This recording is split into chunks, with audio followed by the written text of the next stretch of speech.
Star Wars 7x7, episode 2605. Today in a What to Watch Now segment, I'm talking about the High Republic show, episode 4, and we'll cover 5 highlights from that show and also talk about how it's going to influence what's to come here on Star Wars 7x7. Punch it.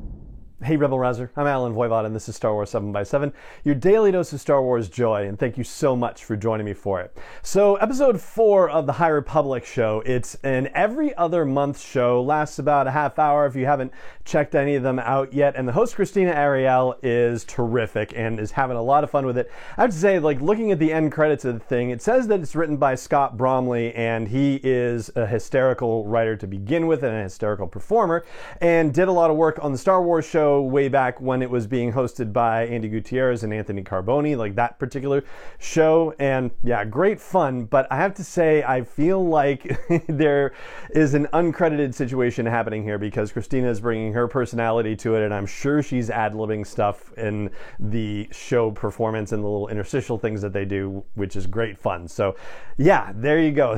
That's not one of the top 5 things I was going to cover on the episode, but I just wanted to take a moment to flag that because, you know, her fun and her enjoyment of this is infectious. So, what to talk about from this episode? I'll start off by, since I just flagged an uncredited thing, I'll talk about something that didn't appear in the episode, even though it potentially could have, and that was the Leveler. So, the crazy thing that appeared at the end of The Rising Storm by Cavan Scott that laid waste to the Jedi, basically, that thing was not depicted in the animation that they did at the beginning of the episode. So all of these High Republic show episodes have a rundown of storytelling in the High Republic that's happened since the previous episode of the show. And since the previous episode came out in May, it was our first opportunity to hear a rundown where the Leveler could have been depicted, but no. Mentioned, yes. Depicted, no. So unfortunately, we have not learned anything new about the Leveler or about the artifact that Marchion Ro used to call the Leveler and control it. And I like flagging these omission things because, you know, it's interesting to see what they decide to reveal to us, but it's kind of just as interesting to see what they decide to hold back on. And they're really holding back on the Leveler and playing their cards close to the vest. And it does give you the idea that they're going to wait until, wave 3, the final wave of phase 1, to really make it clear how bad this thing is and what it is, and, for us to learn more about it. Now, the second thing I want to flag is something that does, appear in the High Republic, but is also really more of a real-world situation, and that's the fact that baking seems to be a little thing within the High Republic that is crossing between real-world and storytelling. So it turns out, just according to an aside in the conversation that Christina has with all of the High Republic authors, that the baking stuff that Daniel Jose Older was doing in the High Republic Adventures, where, they're making these little sweet treats, well, there is a real-world parallel to this, where Claudia Gray, I guess, lives within a close enough distance to Daniel Jose Older, where he has actually gotten stuff from Claudia, although Claudia says that Justina is actually the more accomplished baker of the group of them, but just doesn't live in the same proximity situation. So I really think it's funny that some of these side conversations, if you will, like baking doesn't have anything to do with the High Republic storytelling situation, but the fact that these authors have gotten to know each other so well and spent so much time together that naturally stuff like this comes up and it's finding its way into storytelling in interesting ways. So I thought that was particularly cool. The third thing I want to flag is that we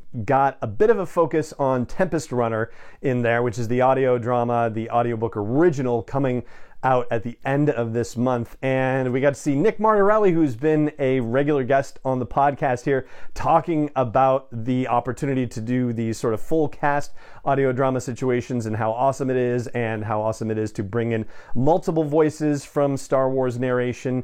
But we didn't necessarily learn anything particularly new about Tempest Runner. He talked about it a little bit, but it very much aligns with what the publisher's summary is. He did just mention that we're going to get an idea of what kind of person becomes a Tempest Runner, and that is a little bit new. But because of the fact that I don't think we talked about it, I thought I'd take a moment and give you what the summary is of Tempest Runner. If you haven't heard it yet, it says, and I cut off the first part, which is just, general framing stuff. After the defeat of her crew, Lorna Dee, who's one of the 3 Tempest Runners under Marchion Ro, falls into the hands of the Jedi, but not before she hides her identity, becoming just another Nihil convict. Her captors fail to understand the beast they have cornered. Just like every fool she's ever buried, their first mistake was keeping her alive. Lorna is determined to make underestimating her their last. Locked onto a Republic correctional ship, she's dragged across the galaxy to repair the very damage she and her fellow Tempest Runners inflicted on it. But as Lorna plans her glorious escape, she makes alliances that grow dangerously close to friendships. Outside the Nihil, separated from her infamous ship, her terrifying arsenal, and her feared name, Lorna must carve her own path. But will it lead to redemption, or will she emerge as a deadlier threat than ever before? Personally, I'm gonna go with deadlier threat than ever before. I mean, that personally seems to me like the way it's gonna go. And I did check, and unlike the Marchion Ro story that Charles Soule is working on for release next year, this one does not appear to be an origin story, although, we might learn more about Lorna Dee's origins, but this story looks to be taking place concurrently with the events of Wave 2 of the High Republic Initiative. The fourth thing I want to flag for you is that there are animations, and those are probably available on Star Wars' YouTube channel just in general as standalone videos, but they integrate them into the video for the High Republic as well. And it is videos about way seekers and about how their whole loyalty is to the calling of the Force and just doing whatever it is that the Force seems to be indicating for them, and that they have the opportunity to do this because of the peace and prosperity of the Republic now that, they can go on sabbaticals like this.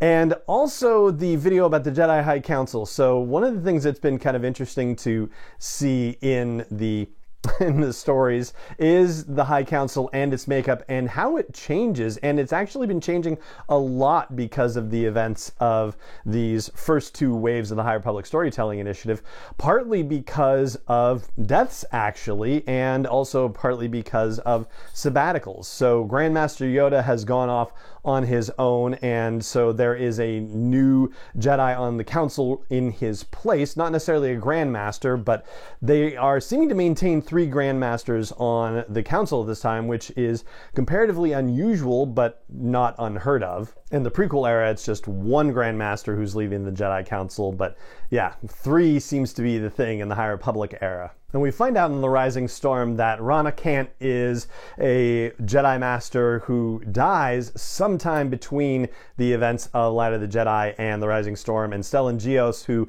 was Rana's Padawan apprentice, is the person who ends up taking Rana's place on the Jedi Council. And because of Yoda's departure, that brings us down to 2 Grandmasters. Well, they apparently made sure that they got a 3rd one back on there. So Jorah Mali is a Jedi who was on the Jedi Council and was killed during the Battle of Kur in Light of the Jedi. And the Jedi Master who replaces Jorah is a Grandmaster. That character's name is Riki Saka, and not to be confused with the San Tekkas. Yeah, no relation, spelling's different, so yeah, just so you know. But very cool to see the whole Jedi Council laid out in the animation situation inside the High Republic show. That I particularly enjoyed that. And the last thing I want to flag is that the exclusive reveals section usually does some pretty amazing stuff in the High Republic show. This time I would say, there's still cool stuff, but there's nothing especially big, probably because of the fact that that episode of the High Republic show was recorded not long after the panel that they did for San Diego Comic-Con. And so they had all the big reveals for that. This time, the exclusive reveals were pretty much limited to artwork. And so, one of those things was the concept art for Porter Engle, the Blade of Bardata, being released, and, he looks fun. And then a lot of artwork for Star Wars comics, both for Marvel's High Republic thing and for IDW's High Republic Adventures thing. So, yeah, that happened as well. And the thing I mentioned at the top about how the High Republic show show this time around is going to inform future episodes of Star Wars 7 by 7 is the fact that there's a question in the continuation of the panel discussion that Christina Ariel asked of the Star Wars High Republic authors, and that has to do with who we as readers should keep an eye on. In other words, characters that have been introduced previously or situations that happened in previous storytelling that we might want to have a second look at or pay a little closer attention to because they're going to factor into future storytelling. And so I've made notes and we'll follow up on some of that stuff in future episodes. But for now, that's going to do it for this episode, and I will link to the High Republic show and the blog post for the show's episode at sw7x7.com and in the show notes as well, so you can check it out if you haven't done so already. And it just remains for me to say thank you so much for joining me for this episode of Star Wars 7 by 7 as always, and may the Force be with you wherever in the world you may be.